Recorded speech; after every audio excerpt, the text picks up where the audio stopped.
আমরা কি শুধু রাজা বদলাতেই জানি, রাজ্য চালাতে জানি না? বিপ্লবের রোমান্টিকতা পেরিয়ে নেপালের রাজপথে এখন জেনজির স্বপ্নভঙ্গের এই রূঢ় বাস্তবতা। ইনস্টিটিউট অব ডেভেলপমেন্ট স্টাডিজের মতে এই তরুণরাই ছিল পরিবর্তনের মূল চালিকা শক্তি, কিন্তু রাষ্ট্রযন্ত্রের ভেতরে স্বচ্ছতা ও জবাবদিহিতা আনতে তারাও হিমশিম খাচ্ছে।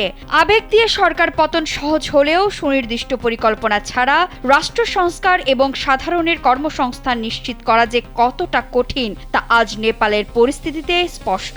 শ্রীলঙ্কার আরাগালায়া থেকে বাংলাদেশের জুলাই গণ অভ্যুত্থান কিংবা নেপালের ব্যালট বিপ্লব, সবখানেই এখন বড় প্রশ্ন, জেনজি কি তবে ভুল পথে হাঁটছিল, নাকি তারা পরিবর্তনের এক অসমাপ্ত খতিয়ানের মুখোমুখি?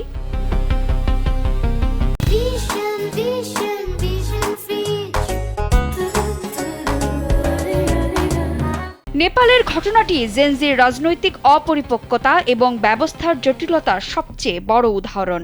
র্যাপার থেকে কাঠমান্ডুর মেয়র এবং পরবর্তীতে 2026 সালের মার্চে প্রধানমন্ত্রী হওয়া 36 বছর বয়সী বালেন্দ্র শাহ ছিলেন তরুণদের চোখে এক প্রকার মেসায়া বা ত্রাণকর্তা, কিন্তু রাষ্ট্র ক্ষমতায় বসার মাত্র কয়েক মাসের মাথায় তার অতি উৎসাহী জিরো টলারেন্স নীতি হিতে বিপরীত হয়েছে। স্থানীয় সংবাদ মাধ্যম দ্য কাঠমান্ডুর পোস্টের প্রতিবেদন অনুযায়ী সম্প্রতি কাঠমান্ডুর একটি সড়কে গণেশ নেপালি নামের 25 বছর বয়সী এক রাইড শেয়ারিং চালক পুলিশের হয়রানির শিকার হয়ে নিজের প্রাণ দেন।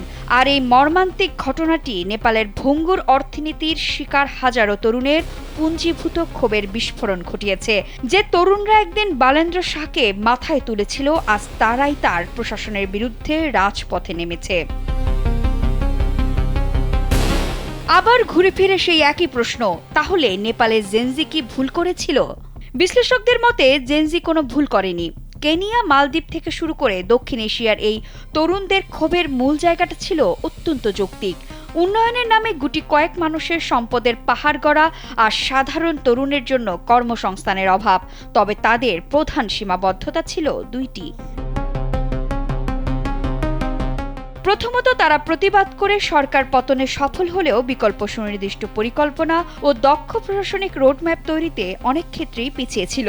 দ্বিতীয়ত, নেপালের বালেন্দ্র শাহর মতো জনপ্রিয় চেহারার উপর অতিরিক্ত ভরসা করাটা ছিল ভুল কৌশল, কারণ শাসন ব্যবস্থায় ব্যক্তিগত কারিশমার চেয়ে শক্তিশালী প্রাতিষ্ঠানিক জবাবদিহিতা বেশি জরুরি।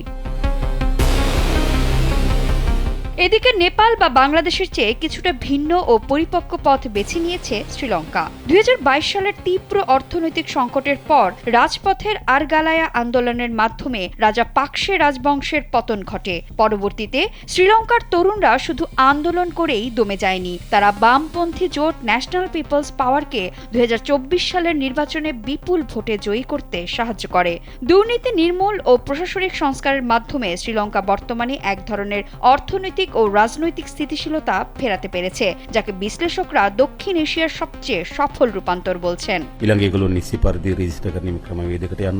এদিকে বাংলাদেশে 2024 সালের জুলাই আগস্টের অভূতপূর্ব ছাত্র জনতার গণ অভ্যুত্থানের পর পরিবর্তনের যে জোয়ার এসেছিল, 2026 সালের ফেব্রুয়ারির সাধারণ নির্বাচনে তার গতিপথ কিছুটা মিশ্র। আন্দোলনের নেতৃত্ব দেয়া তরুণরা ন্যাশনাল সিটিজেন্স পার্টি নামক নতুন প্ল্যাটফর্ম গড়লেও প্রথাগত নির্বাচনী রাজনীতিতে তারা পুরনো ও প্রতিষ্ঠিত দলগুলোর সাথে টেক্কা দিতে হিমশিম খেয়েছে বলে মত রাজনৈতিক বিশেষজ্ঞদের। দক্ষিণ এশিয়ার এই জেড জেনারেশন এখন একটি কঠিন কিন্তু প্রয়োজনীয় শিক্ষা অর্জন করছে। সেটা হচ্ছে, কেবল স্লোগান দিয়ে সরকার পরিবর্তন করা সম্ভব, কিন্তু রাষ্ট্র সংস্কারের জন্য প্রয়োজন দীর্ঘমেয়াদী রাজনৈতিক প্রজ্ঞা ও দক্ষ প্রশাসনিক কাঠামো।